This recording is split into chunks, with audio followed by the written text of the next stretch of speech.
Hello, this is Jeremy, and what I'm going to do in this video is go through a couple of examples using Chebychev's theorem and also using the empirical rule. It takes a little bit of practice to be able to do these problems, but in both cases it's really about directly applying the theorem. There's no extra stuff to do beyond that. So in this particular example, we're given the average price of gasoline in the US in 2007, and we're going to treat this essentially like a population average. And so notice the first question. It starts off by saying, what's the minimum percentage? Okay, minimum percentage, et cetera, et cetera. Whenever I talk about a minimum percentage and I'm relating it back to standard deviations, there's really not much else you can use other than Chebychev. Let's think about what it's really asking us to do. It's saying if you were to count out 3 times by 0.06 away from 3.06, and you are going to do that both directions, so count up, count down 3 times, what is the smallest percentage that could be within that range of values? And that's exactly the question that Chebychev answers. Notice we don't know anything about the shape of this. We don't know if it's skewed left, if it's skewed right, or anything. So again, Chebychev can work with any distribution, so that's exactly what this is looking for. So essentially, this is Chebychev with k equal to 3. So the answer to this question would be 1 minus 1 over 3 squared using exactly that theorem. In other words, 1 minus 1 over 9 or 8 over 9. Writing that as a percentage, and all I'm doing is dividing 8 by 9, that would be about 88.9%. So in other words, 88.9%, at least 88.9% of gas stations had a price within 3 standard deviations of this. Another way to think about what this actually means is, if you were to take 3.06 and add 3 times 0.06, and 3.06 and subtract 3 times 0.06, then these two numbers, at least 89% of gas stations had prices in between those. And so again, it's all about using the standard deviation as almost like a measuring stick. And so I'm doing a quick calculation of what those numbers are. And for this value, I end up with 3.24. And for this value down here, I end up with 2.88. So in other words, just this little theorem and this little bit of information, I can tell you that at least 88.9% or about 89% of gas stations had a price per gallon between 2.88 and 3.24. So very, very powerful theorem if you really think about the information we're given versus what we can say back.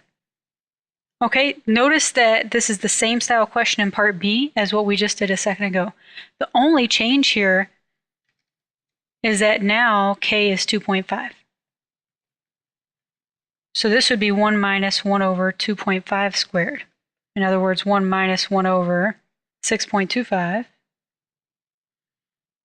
which ends up being about 84%. So if you count out by 2.5 standard deviations, it has to be at least 84%. As we'll see a little later on, depending on the distribution, this might be quite a bit more. And then this question goes further and actually asks us to do what we already did with A, which is, well, what prices would this represent? And just as we did before, what you would do is say, well, the range of values would be 3.06 minus 2.5 standard deviations and 3.06 plus 2.5 standard deviations. I'll leave that quick calculation to you, but these two numbers would give me the two gas prices for which we can say at least 84% of gas stations had. Okay, now in this last question, I've essentially gone and done the reverse information. In other words, I'm asking for a minimum percentage, but instead of giving you the number of standard deviations, I gave you 2 values. So the question is, what do you do with these? Well, it's still asking about the minimum percentage. So this is still a Chebychev type of question, but you have to say, well, what's going to be k? Well, all I have to do is look at these 2 values and figure out how many standard deviations they are from the mean to figure out what k is. Now I'm going to overdo this a bit. In other words, I think you could do this in your head, but let's take the mean 3.06. How many times do I have to subtract 0.06 to get 294? Well, if I subtract it once, what do I end up with? 3, right?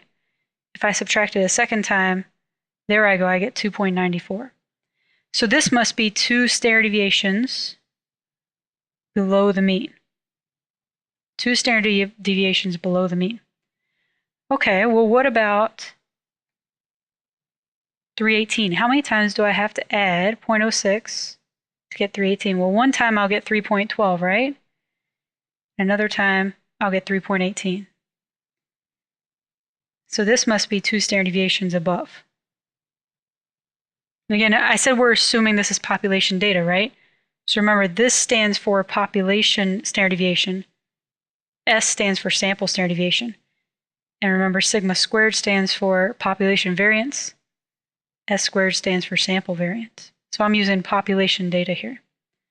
All right, so now I know both of this is within 2 standard deviations of the mean.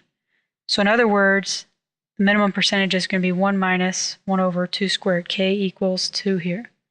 So in other words, 1 minus 1 over 4, 3/4, which we know is 75%.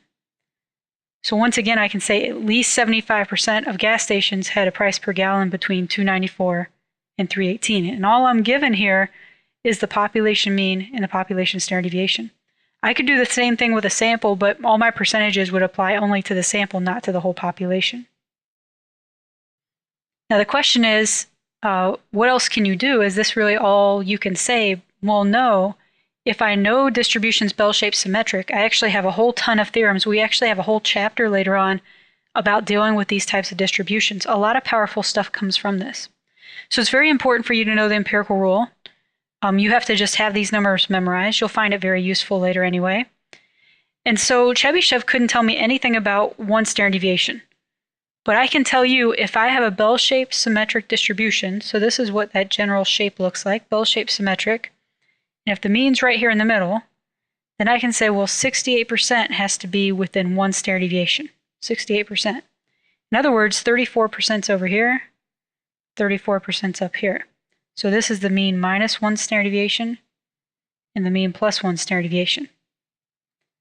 Okay, well, if I go 2 standard deviations, I actually almost get everything, 95% of the data. So if I go one more out, I'm not going to label these, but I'm going to get 95% of the data within here. A lot of times people will use this as a rule for outliers. They'll say if it's more than 2 standard deviations away, then you actually have an outlier. And then finally, notice this, definitely 3 standard deviations away, you end up with almost all the data, 99.7%. So we use this a lot of the times just to understand how unique a data value is. If it's 4 standard deviations away from the mean, I know it's a very, very unique value. Not much data is out there. And we also can use it to generally state percentages about our data. In other words, I can say, well, about 12% of the data is between this number and this number. You may say, well, how can you do that? No, none of these numbers look like 12 to me. Well, notice here from the 68, I was able to bring out a 34 and a 34. There's a percentage I can put here and here, here and here. I can basically break this down. And that's what the next example will show you how to do.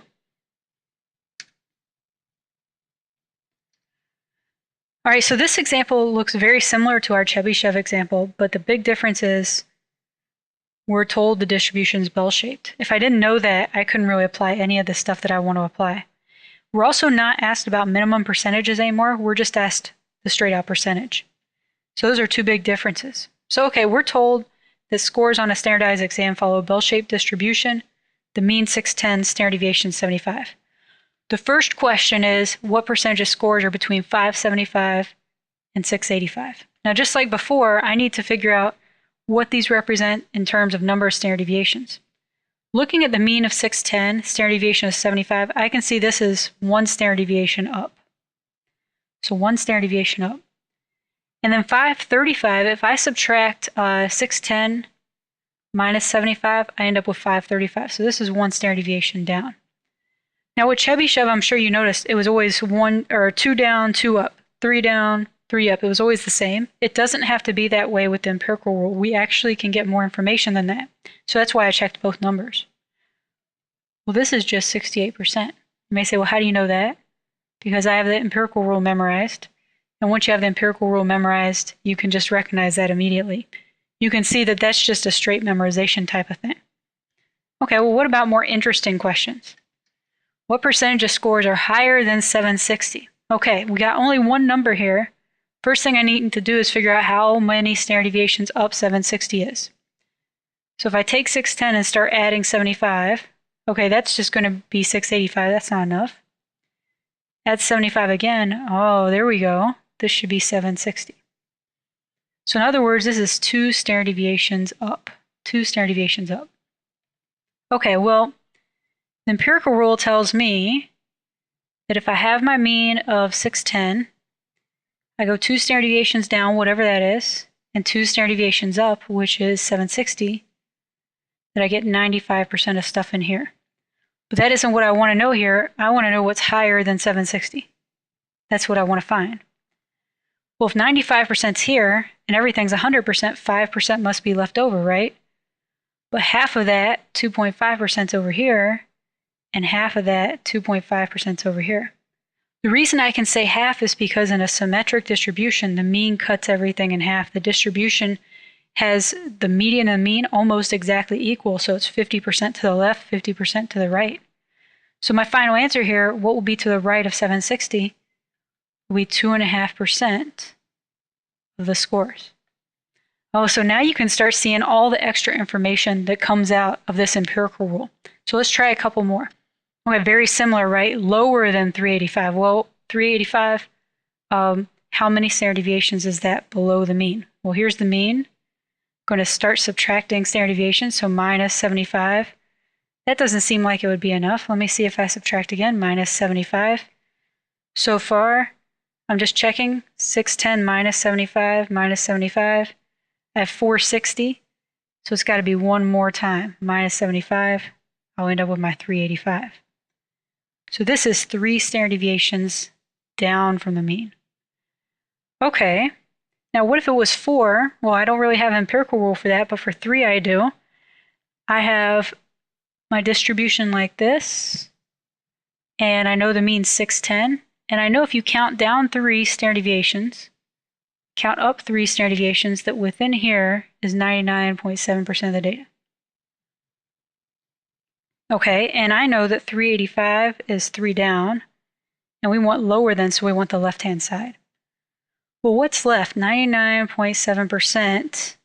If we take 100%, subtract that, we're left with 0.3%. All right, so half of that has to be over here, half of that has to be over here. So this must be 0.15%, 0.15%. Now you can imagine that a common mistake would just be, notice it's 3 standard deviations, say 0.3, but 0.3 represents above 3 standard deviations and below 3 standard deviations. So you have to remember that. That's why I only used half of it, because we're only looking at lower than. So again, it's really analyzing the picture based on the fact that this is a bell-shaped symmetric distribution. So one more just to make sure we got the idea.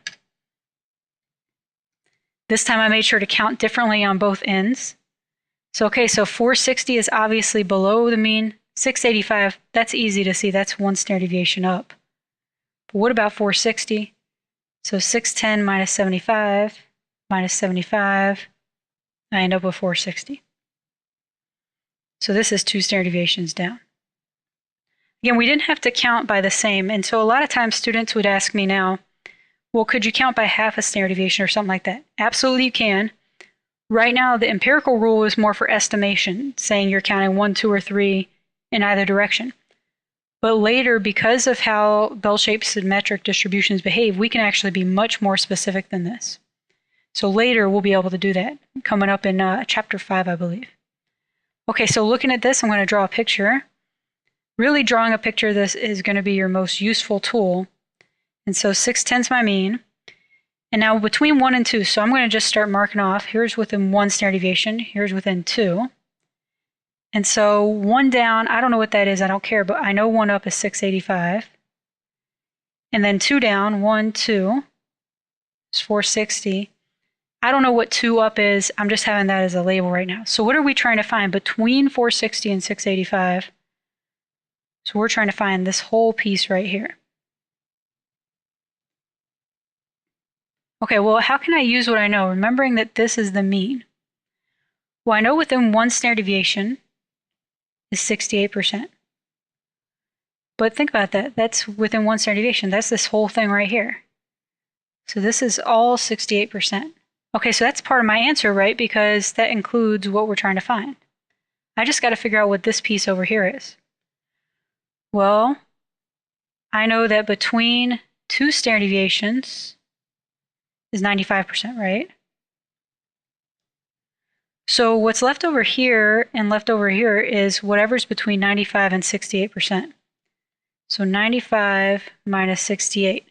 But we only want half of it, right? This is half of that. So over 2. That'll give me this little percentage right over there.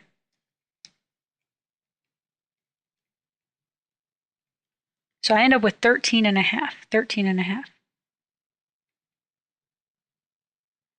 So my final answer must be this piece plus this piece. In other words, 13.5 plus 68%. So 13.5 plus 68.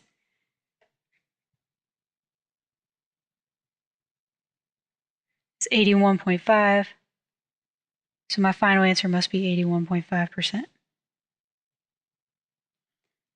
All right, that one was a bit more work, right? And it's because we counted down by a different amount than we counted up. But in the end, I'm able to take those rules that apply only to in between and go in here and still find this information.